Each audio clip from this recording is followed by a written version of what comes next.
అలాగే అన్ఎంప్లాయ్మెంట్ని విపరీతంగా పెంచిన పరిస్థితి అధ్యక్ష. పరిశ్రమ వృద్ధి రేటు కూడా 13.5% నుంచి 10.5%కి పడిపోయింది. గణాంకాలు చెప్పే నిజాలు అధ్యక్ష. అలా నేను ప్రత్యక్ష ఉదాహరణ అధ్యక్ష. గత ప్రభుత్వంలో నేను 2 సంవత్సరాల పైన ఆ పార్టీలో యాక్టివ్గా ఉన్నా అధ్యక్ష. ఆ రోజున అయితే నేను కేడీసీసీ బ్యాంక్ చైర్మన్గా నాకు అత్యంత ఇష్టమైన రైతాంగానికి సేవ చేసే అదృష్టం జగన్మోహన్ రెడ్డి ఆ రోజు 1 సంవత్సరం పాటు ఇచ్చాడు అధ్యక్ష. అది ఎందుకు చెప్తున్నానంటే కేడీసీసీ బ్యాంక్ని నేను దేశంలో నెంబర్ 1 స్థానంలో పెట్టే అధ్యక్ష. 13 నెలల 13 రోజులు 13 నెలల 14 రోజులు నేను బ్యాంక్ ప్రెసిడెంట్గా ఉన్నా అధ్యక్ష. కేవలం టర్నోవర్ 5,200 కోట్లని ఆ 13 నెలల్లో 8,000 కోట్లు పెంచే అధ్యక్ష. 43% పైన గ్రోత్ రేటు, 15 కోట్ల లాభాన్ని 80 కోట్లు పెంచే అధ్యక్ష 13 మాసాల్లోనే.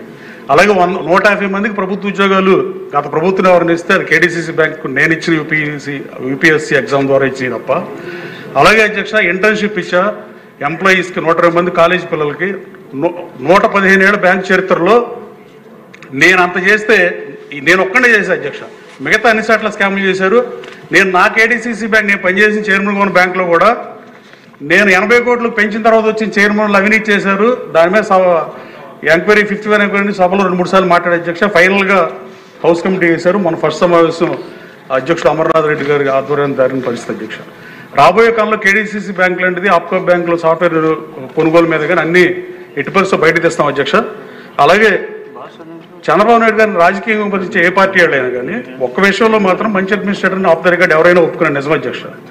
అలాగే మైక్రోసాఫ్ట్ కంపెనీని చంద్రబాబు నాయుడు గారు సియాటిల్ వీధుల్లో తిరిగి బిల్ గేట్స్తో మాట్లాడి మ్యాన్హాటన్ వీధుల్లో తిరిగి ఐటీ కంపెనీ తీసుకొస్తాకి ట్రై చేసి మైక్రోసాఫ్ట్ అవుట్ సైడ్ యూఎస్లో ఫస్ట్ సెంటర్ని ఇండియాలో ఏర్పాటు చేసింది చంద్రబాబు నాయుడు గారు. కేవలం ఆయన తిరిగి తీసుకొచ్చిన కంపెనీ అధ్యక్ష. దానివల్లే వాళ్ళు హైదరాబాద్ నగరం 2,70,000 కోట్లు పైబడి ఐటీ ఎక్స్పోర్ట్ చేస్తుందంటే కేవలం మైక్రోసాఫ్ట్ తీసుకురావడం.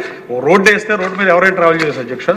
అలాగే అదే మైక్రోసాఫ్ట్ కంపెనీని హైదరాబాద్ తేకుండా ఇదే చంద్రబాబు నాయుడు ఆయన వెండర్షిప్ తీసుకుంటే కొన్ని వేల కోట్ల రూపాయలు 40-50 కోట్లు ఎక్స్క్లూజివ్ వెండర్షిప్ కనుక మైక్రోసాఫ్ట్ నుంచి కన్సల్టింగ్ సర్వీసెస్ ప్రొవైడ్ చేస్తానికి తీసుకుంటే కొన్ని వేల కోట్లు ఆయన దగ్గర ఉండే పరిస్థితి అధ్యక్ష. కానీ రాష్ట్ర ప్రజల ప్రయోజనాలు ముఖ్యంగా ఐటీని అభివృద్ధి చేద్దాం ఉద్దేశం మైక్రోసాఫ్ట్ తీసుకొచ్చిన తర్వాత వాళ్ళు అన్ని కంపెనీలు వచ్చే పరిస్థితి ఈ రాష్ట్రంలో, ఉమ్మడి రాష్ట్రంలో ఆ రోజైనా ఈ రాష్ట్రంలో కొన్ని ఇబ్బందులు ఉన్నా వచ్చే పరిస్థితి అధ్యక్ష. అలాగే సిబిఎన్ బ్రాండ్ వల్ల మల్టీనేషనల్ కంపెనీలు ఏపీలో పెట్టుబడి పెట్టడానికి వస్తుంది. లోకేష్ బాబు కృషి